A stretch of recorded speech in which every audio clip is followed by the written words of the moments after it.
Hey, what's going on there, folks? Good morning, good afternoon. It is the Earthmaster back here on this Tuesday, or Wednesday, excuse me, Wednesday, August 2nd, 2023. Don't want to cut you guys a day short towards the Friday. Coming up soon. It is about 11:37 a.m. California time here. Latest earthquake looks like a 1.7 earthquake here into the California region. Now, we did see a 4-pointer stirring up out here last night just off of the Brawley seismic zone. We have seen a handful of aftershocks following that 4-pointer from last night, which looks like it got downgraded to a 4.1. This originally came in as a 3.6 and then got upgraded to a 4.2, and then looks like it's finally resting at a 4.1 magnitude. That earthquake striking relatively shallow at 3.1 kilometers below the surface. A couple other aftershocks in here as well. Doesn't look like we're going to see a major swarm from this event, but still worth watching, as obviously that's leading towards further pressure out here across the California area, the Southern California area. And the San Andreas Fault, of course, sits right down here, just north of it. I don't think it's really within that striking distance, or shouldn't say striking distance, but triggering zone, so to speak. A lot of times, even seismologists and Lucy Jones has said before that, could have a swarm or an earthquake within the region of the San Andreas that could trigger the big one. This one here sits, if you look at the scale here, roughly about 10 kilometers, at least according to this, off of the southern branch here of the San Andreas Fault. Again, no major swarm, just some aftershock activity following that 4-pointer from last night. There's a little quarry blast, it looks like, here outside the Corona area. Aside from that, don't really see any major further uptick here across the area of Southern California for now. But we'll definitely continue to watch that. Up into Northern California, let's see, looks like mostly smaller microquake activity. 2.5 map and above.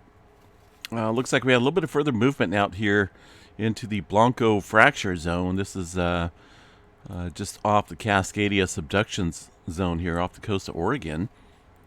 That earthquake coming in about 4:50 in the morning. 2.5. Yesterday we did see some activity stirring up out there as well, 4-pointer, but looks like right now just a 2.5 here in the last, or at least the last earthquake in that area.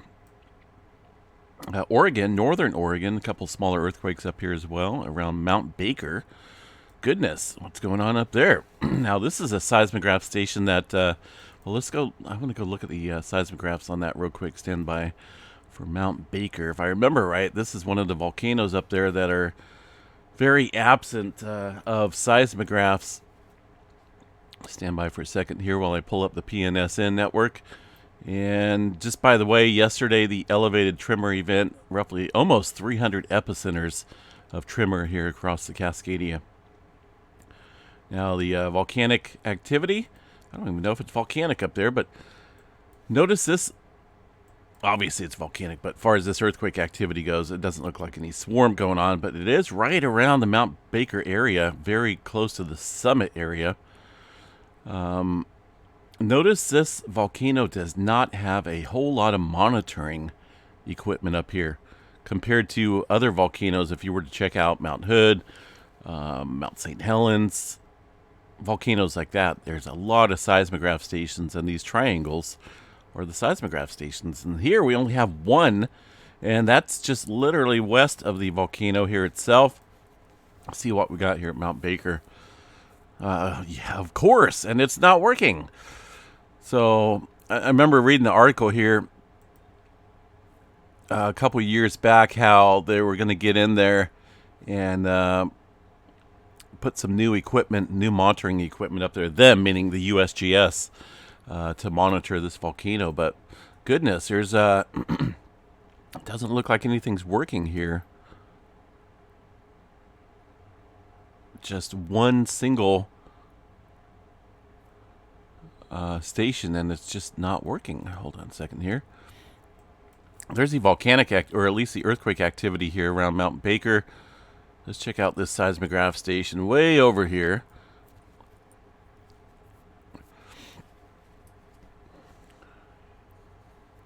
Mount Baker ski area. See if this one works here. That one is working. Guessing this is some type of outside interference pattern. Notice that coming on. It looks like every 4 hours or so, running for a couple hours and then turning off. Earthquake activity, we can see it a little bit potentially here in the mix. Spike like that. Maybe this one right here as well. But I'm really not seeing anything that would point towards any type of swarm or any other incidents like that. These are, I don't know, they could be the ski lifts. Could be getting ready to, I don't know. Is there snow up there in Mount Baker?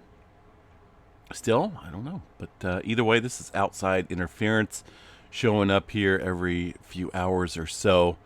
The previous day is roughly about the same. Notice that signature. But yeah, handful of smaller quakes here today, it looks like, though. 1.3 and a 1.1. Most of these are fairly deep underneath the area. 16 kilometers deep and 9 kilometers deep. So we'll continue to watch that, though. All right, across Montana, got a little swarm going on here outside of Helena, south of Lincoln.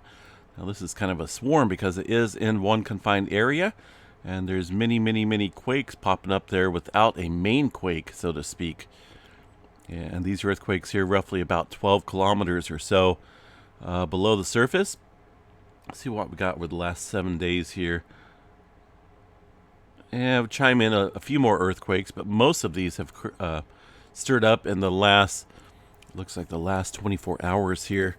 The largest so far appears to be a 1.9 earthquake. So not big in magnitude, but multitudes here are kicking up a little bit.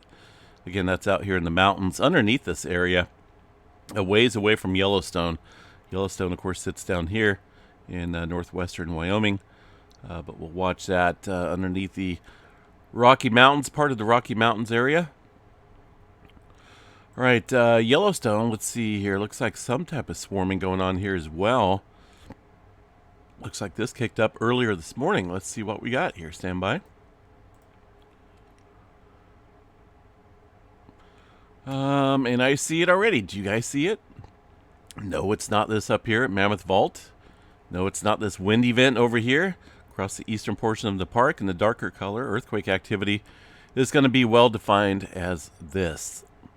And that kicked off here for a little bit. Looks like a couple hours there last night, or early this morning, should say. A handful of quakes for sure. Let's see what the USGS is reporting here. Roughly about 13 earthquakes there at Yellowstone National Park. The largest, a 1.8. This activity occurring between 5 and 8 kilometers deep, so somewhat deeper activity compared to other swarms. This is occurring just outside the Lake Yellowstone or Yellowstone Lake area,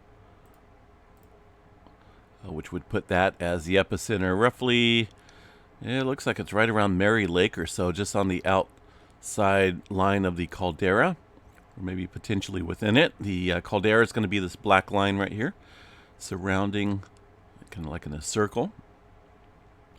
Did show up pretty nicely over here across the Maple Creek area as well. So continue to watch that. Looks like a little bit of activity here in the last couple hours within that region as well. I do have a, excuse me. I do have a seismograph station there in Yellowstone, right here. But I got so many stations keyed up here. I'm going to get rid of the Dinsmore station since Petrolia is working fine right there. So we'll include the Yellowstone in our live graphs here of seismographs. But we'll continue to watch that there at Yellowstone because it's stirring up a little bit as far as earthquake activity goes. It's been a little while since we've seen a good-sized swarm. This is not even an example of a good-sized swarm, just a little bit of stirring up of the earthquake activity here at Yellowstone. But we'll continue to watch that and see if it does turn into anything noteworthy. All right, Texas, Oklahoma, a little bit of activity in Texas today. Nothing in Oklahoma and the New Madrid seismic zone here. Looks like got one from last night, 2.0 here in Missouri. and a 2.4 up here in Ohio, just outside the Appalachian Mountains here. 21 kilometers deep for that earthquake. All right, now we were watching a whole bunch of activity stirring up here across the Kermadec Trench and the Fiji area last night. Doesn't look like anything's popped up there today. These are all from yesterday. Quite a bit of deep movement quakes here. So let's see where all that pressure is going on. Also, by the way, this 5.8, again, folks, for whatever reason, when the EMSC reports an earthquake there in Spain, it's going to be this one right here. It was within the last hour or last couple hours. 2.5. For whatever reason, the earthquake 3D globe here picks it up as a large earthquake. We've seen this the other day when there was a 6.8 up here, and there really was no 6.8. So if you do see an earthquake like that popping up specifically in this region, there's some type of technical glitch that's occurring when the EMSC data gets provided here to the earthquake 3D globe. Now, I'll check and see if there's an update for this globe. Maybe the developer has fixed it, but just know that there is no 5.8 occurring within this area. Just some smaller quakes. All right, so far as the activity down here across the Kermadec Trench, a little bit of movement in New Zealand yesterday. Following all this movement, kind of looks like it worked its way down here across the plate boundary. A couple threes, upper threes stirring up here in the New Zealand area. I don't think the USGS is reporting it. Doesn't look like it. Well, let me check the GeoNet servers here. Stand by for a second. And see what we have here, because it did stir up slightly. Doesn't look like they're reporting those 3-pointers there from yesterday. This, of course, is the week and above, so we've got to go to the all magnitudes here and take a look. 3.0 an hour just off the North Island area here. 2.3 a couple hours ago. There's Kermadec Trench earthquake, 4.1. I'm kind of looking. There we go. There's that 3.6 off the south tip here of the South Island from yesterday. A couple other smaller quakes in there as well, but let me see here what we got for the earthquake drums. As we check out the area here, I'm looking for movement down south, South Island area. That's going to be some of that. It's going to be the 3-pointer. It's already been 13 hours ago since that movement. Doesn't look like anything stirred up since then, but we'll continue to watch that area as it has shown some slight movement following all the larger scale activity up north here. Looks like today most of that momentum and pressures clustering up here against the Java Trench. Notice that plate boundary here showing some elevated movement, and also, of course, a typical clustering across the Indonesia Islands area, where it's just one of the most active regions on Earth. Activity across the Andaman Sea there from yesterday. Let's zoom up into this area here. There's those 2 5-pointers from yesterday. But definitely looks like it still wants to build up here across the Java Trench areas. A little bit of movement up into the Myanmar region, it looks like. And a little pancake of activity here across the areas of eastern Afghanistan. Some deeper movement quakes out there. It's very typical here across the mountain range of eastern Afghanistan. And Turkey area. A little bit of movement across Turkey and the Mediterranean today. Again, this is not a legit 5.8 earthquake. That's an error on the EMSC part, or potentially the earthquake 3D globe, depending on how it's getting that data. South Africa, 3.3 showing up there across that region. Let's see what we have here. The latest, there's at 2.7 in central Turkey 20 minutes ago. So South Africa here, outside of Johannesburg, 3.3 coming in within the last 24 hours, about 10 kilometers deep. Check out the Gulf of Fonseca. Anything stirring up down here? Oh, that's a... Wow. Not for sure what's going on with this map, but it's really glitchy. You guys see that? Look at that. So most like they're doing it on purpose.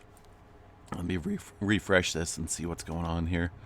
All I wanted to do was zoom in here, not take a time warp or a high-speed train to Africa. There we go. I want to check out the Gulf of Fonseca. There we go. A couple earthquakes here in the last 24 hours. 2.7. It looks like maybe there's one that just popped up there. 3.1. So not the huge swarm that we've seen last week, but still continued activity here in the Gulf and also up across the subduction level there of the Middle America Trench. So continue to watch that for some further movement. I don't think we're quite done there yet. You can also see it on the Earthquake 3D globe. South America, handful of quakes there in the region as well, 2s and 3s, couple 4s underneath that cluster. Puerto Rico area, we'll go to the USGS map here to double check that area. And looks about the same as what it did yesterday. A little bit more quake activity here across the Puerto Rico Trench, but nothing major going on there for now. And the big island of Hawaii was stirring up slightly yesterday across Kilauea Volcano. Looks like these are from yesterday. No further movement taking place here today. 2.2, well outside this area, fairly deep, 27 kilometers deep. Most of the activity here today across the Pahala area of the big island and up into the Alaska region here. We got, well, nothing in the last hour. 2.5 map and above shows most of the movement across the Aleutian Trench. Still waiting for some activity here across the Kuril-Kamchatka. Considering all that activity here across the Aleutian Trench over the last couple days. This 4.9 did come in overnight into the Kuril-Kamchatka. Looking for something bigger, though. About 70 kilometers deep for 4.9. Right outside the Kuril Islands area. Let's see. So that still leaves the Mariana Trench and the Izu Trench zones up here. Very quiet. Definitely continue to watch it. Still seeing a lot of broad scale activity, though, as far as the momentum and pressure working away. It's around the plate area of the Pacific. Continue to watch New Zealand here, though. All right, space weather activity. Whoa, we got out here in the far eastern limb of the sun. Look at that. Beautiful match. A little flame right there. Well, at least a flare, so to speak. That is off of a far side sunspot that could be very active in the coming days. Let me pull back up the solar ham site here. See what we got. Do we have even a little image of it? Maybe. Looks like that's coming off of this newer sunspot down here on the southeastern limb of the sun. Beautiful flare feature right there. Don't have a super good look at it, so we can't really tell exactly how complex it is, but we'll definitely watch this area. As you can see, it's looking pretty active here. Also, this 3380 is continuing to flare. This has been a source of numerous M flares over the last couple days. It is now just about ready to disappear here off the western quadrant of, or western limb of the sun. Still pretty complex, and that could produce some further flaring while it's still in view. And of course, will probably be active once it gets out of view as well. Very typical. A little bit of growth overnight within this sunspot. That is going to be sunspot number, let's see here. It doesn't look like they're numbered, at least on this image. That's going to be 3386. Growing slightly. Getting a little bit more complex, but the rest of these sunspots out here that are currently facing the Earth, relatively stable for now. I'm talking about the majority of these up here and down here. So this down here definitely be noteworthy to watch, though, in the coming days as we get a better look at it. Right now, 99% chance for a C flare, M flare at 55, X flare around 10% chance. And as you can see, we're currently getting some of the effects there from those flares from 3380, and also that newer sunspot that's showing a flare as we speak. We did peak up a little bit into the KP index of around 4 overnight. I guess, they were forecasting a G1 class storm, and it looks like a little bit of it peaked up early morning hours here of Tuesday, stirring up a little bit of the auroras up at the polar regions. Didn't quite make the G1 class category. Just about KP index at 4 or so.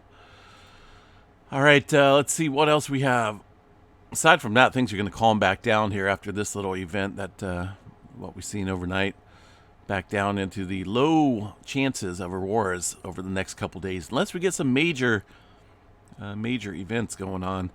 There is the current flare map here. Notice we're starting to kick back up here into the almost a baseline here of M flare category, and definitely have to watch these newer sunspot regions coming around off the eastern limb in the coming hours and days. It does look pretty active. All right, let's see, what do we got for weather today? Anything drastic going on here in the severe weather department? Doesn't look like it. Whole broad area of thunderstorms out here in the green. The yellow here is a slight risk for severe weather with a 2% chance of tornado probability. That's going to be, looks like Missouri area. Includes a small portion here of Kansas and a couple other states here, but the majority covers Missouri. Main threat looks like going to be some wind and hail events as well. So just stay a little bit weather aware out if you're out there today. Doesn't look like anything major going on though for the extended forecast. And of course thunderstorms across the desert southwest here in the Four Corners area. These guys get non-stop monsoonal moisture coming up, and I think that's going to continue for a little while. Let's go over here to the satellite map here and see what we got. Not quite as cloudy out here around my neck of the woods here in Northern California as it was yesterday. So things are a little bit bluer as far as the sky goes. Here's the moisture coming up here from the south. A little bit here outside the Pacific. It looks like that's drying up out there though, dissipating. And we're just going to cook out here in California. Right now, 83 degrees. Supposed to be about 96 today. And then towards the weekend, we're going to stretch back up towards 105, 110 degrees here in Northern California. So it's going to cook. I'm hoping, and every year I say that, I hope it's a last heat wave of the summer. But technically, August can be a very hot month out here for us. Very hot. Even September can be hundreds out here across California. But looking ahead for Friday, see what we got here. This is only showing upper 90s, so it's possible maybe they downgraded that heat wave. There's 104 in Chico, 106 or so for the weekend. Looks like they've tapered off a little bit on these temperatures, which is fine by me. I'm not looking forward to 110 or whatnot, but Monday 107 or so around the Chico area. I'm just ready to see some green and blue out here on the map. I want some cooler temperatures. Not even joking. I don't like this heat. Massive low pressure system out here in the Gulf of Alaska. It'd be nice if it was positioned right here. But that's just not going to be the case for right now. We'll see what this El Nino does. As we head towards the winter months here, it could amplify the weather out here across the West Coast because obviously the El Nino patterns, La Nina patterns affect a lot of what's going on out here across the West Coast and other areas around the world. I'm still waiting for them to put up the July image here. Might take them a couple more days, but still showing that there's a 90% chance the event, the El Nino strengthening, will continue through the northern hemisphere winter, but there's only a 20% chance that it will match the strength of these two very strong events. These 1997-98, I believe, is the strongest one. We had quite the wet winter out here. Also during 2015-2016, quite a bit of rainfall out here across the West Coast. So we'll continue to watch that El Nino pattern as it strengthens and heads into the winter time. Hopefully it will hold up and continue to strengthen. As you can see, a large portion here of the Pacific is much warmer than normal.